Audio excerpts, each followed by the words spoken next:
Assalomu alaykum hammaga. Bugungi videomiz mavzusi 2026-yilda Instagram orqali mijoz olib keladigan SMM qanaqa ishlashi haqida bo'ladi. Agar sizning Instagram sahifangiz bor, lekin Instagram orqali sizga mijoz kelmayotgan bo'lsa, bunda asosiy bir nechta xatoliklar bo'lishi mumkin. Ko'pchilik biznes egalari post qo'yaman, reels qo'yaman, hattoki target ham yoqaman, lekin baribir mijoz kelmayapti deb yozishadi. Bunaqa holatda muammo Instagramda emas, siz sahifangizda SMM noto'g'ri qilinayotganida bo'ladi. Bugungi videomizda men sizga 2026-yilda Instagram orqali mijoz olib keladigan SMM qanaqa ishlashini to'liq tushuntirib beraman. Bu videoda siz bilan Instagram sahifa nima sababdan mijoz olib kelmasligi, SMM aslida qanaqa ishlashi va mijoz olib keladigan SMM strategiyasi haqida to'liq gaplashamiz. Keling shu joyda SMM o'zi nimaligi haqida qisqacha gaplashib o'tamiz.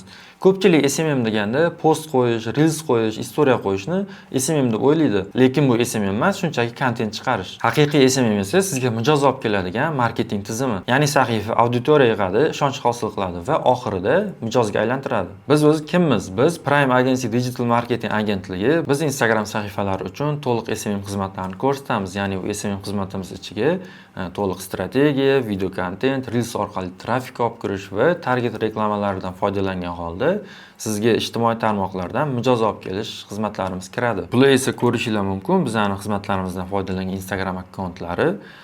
Bitta ikkitasiga to'xtalib o'tadigan bo'lsak, masalan, bitta kosmetolog opamiz, ular Instagram umuman noldan ochilgan, umuman Instagram orqali mijoz bo'lmagan bitta ham.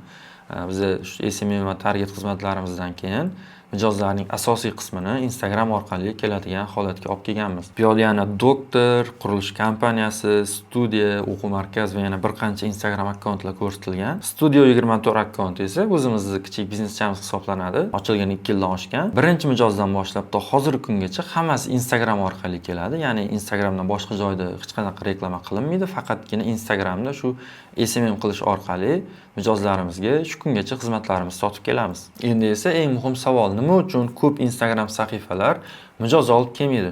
Buni asosiy 3 ta sababi bor. Birinchi sabab strategiya yo'qligida bo'ladi. Ya'ni ko'p sahifalarda har xil postlar, har xil reelslar qo'yiladi, lekin umumiy strategiya yo'q. Natijada sahifa chiroyli bo'lishi mumkin, lekin sotuvga olib kelmaydi. Ya'ni videolarni kuzatayotgan odamlarning muammolariga yechim sifatida yaxshi takliflar beriladigan bo'lsa, Instagram orqali yaxshigina mijoz oqimiga ega bo'lsa bo'ladi. Ikkinchi sabab kontent mijoz uchun emas. Ya'ni ko'pchilik sahifalarda faqatgina mahsulot joylanadi, faqatgina reklama qo'yiladi, lekin odamlar Instagramga faqat reklama ko'rib o'tirish uchun kirmaydi.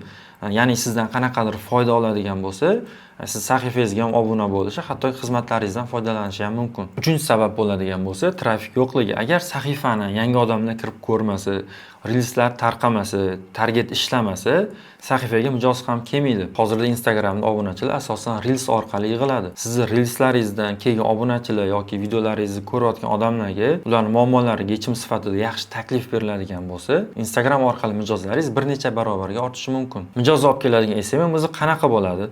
Ya'ni to'g'ri SMM bu 3 bosqichda ishlaydi. Birinchi bosqich bo'ladigan bo'lsa, bu trafik.